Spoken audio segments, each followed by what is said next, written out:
Hi, I'm Mark Hornsby. I'm here with Nick DiVirgilio in Sweetwater Studio A, and today we're talking about how to mic a drum kit. In front of me I have a very simple setup. This is a DW Custom Jazz Series drum kit with a 6.5 by 14 snare, 13-inch and 16-inch toms, a 23-inch kick drum, and a variety of cymbals from Meinl, Sabian, and Zildjian. Let's start with the kick drum.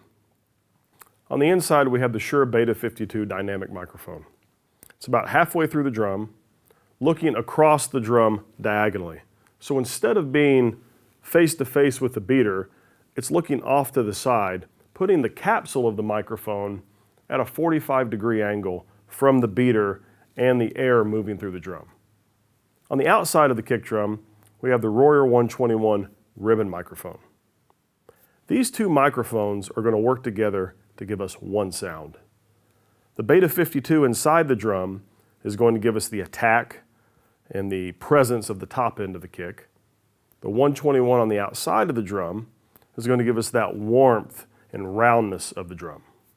Let's move on to the snare. On the top of the snare, we have the Telefunken short body M80 microphone. On the bottom of the snare, we have a Shure SM57. The short body on this microphone takes up a lot less real estate than the handheld M80. Not only does this make it easier to position the microphone between the hi-hat and the rack tom, it also does not get in the way as much when the drummer is crossing over between the two. The SM57 that's on the bottom of the snare is there to pick up the snare wires, ghost notes, and all the nuances of a drummer's performance. The polarity on the input stage of the mic preamp we're recording through right now has been flipped so the phase between the top microphone and the bottom microphone is in sync. On the hi-hat we have the Shure KSM 141. It's a small diaphragm condenser with switchable pickup patterns. Right now it's in the cardioid position, and you'll notice it's pointed at the outer edge of the hi-hat. It's not uncommon to go to a live show or walk in a studio and see a hi-hat mic like that. That's okay, but because that microphone is in cardioid position, it's picking up the hi-hat and everything on this side of that capsule. We can minimize that bleed by pointing it away from the rest of the drum kit. On the toms we have the Sennheiser MD421s. This is a classic microphone. It's been used on drum recordings for years. One of the reasons it's so popular is not only its sound, but the way it picks up. On the overheads, we have the Telefunken M60 small diaphragm condenser microphones. These have the cardioid capsules. The one on my left is centered between the hi-hat and the snare drum. The one on my right is between the ride cymbal and the floor tom. They are both approximately 3 feet above the drum kit. One of the important things about drum overheads is making sure both microphones are the same distance from the drum kit. If one of them is 3 inches lower than the other one or 3 inches higher, not only will it cause phase issues, but it will throw off the stereo image of the drum set. Now before we have Nick sit down and play a little bit, let's talk about EQ and compression. There is no compression on any of these microphones right now. There is, however, some corrective EQ.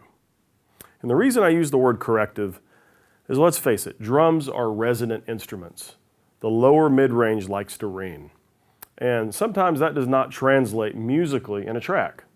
So on the kick drum and the floor toms, we're cutting 350 hertz. On the snare drum, in this particular setup, we're cutting 200 hertz. On the hi-hat and the bottom snare mic, since it's right next to the kick drum, we have a high pass set at 150 hertz. And on the overheads, we have 350 hertz cut, about 6 dB, and a high pass right under 100 hertz. So now, let's take a listen. All right, here's the sound of the kick drum with the snare wires off all by itself.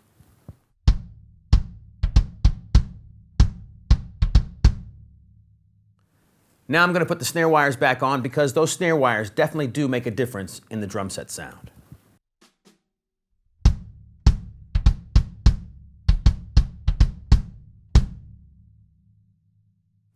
Now let's listen to the snare drum.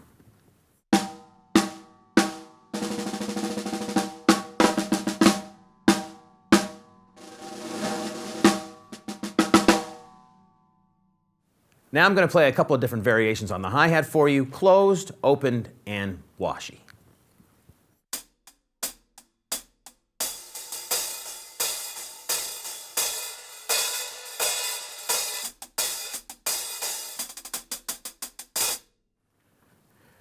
Okay, now I'm going to move to the toms, the rack tom and the floor tom, and first is an example without the snare wires on.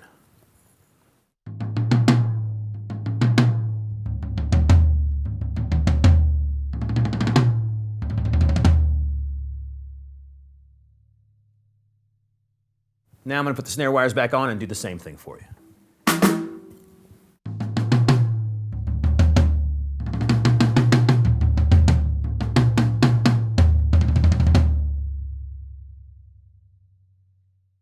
Now we're going to listen to the overheads, and first I'm going to play the cymbals on the right side, then the left side, so you can hear the stereo spread.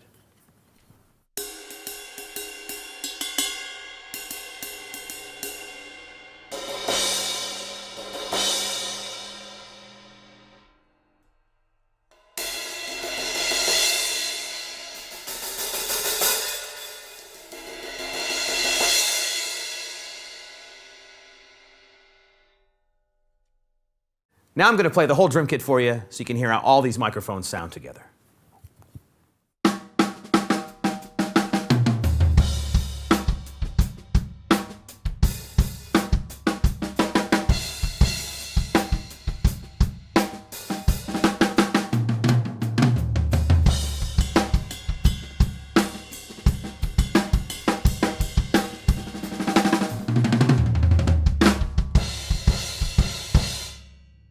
Obviously, there's a ton of ways to mic a drum kit, depending on the genre of music, the type of drums that you have, the drummer.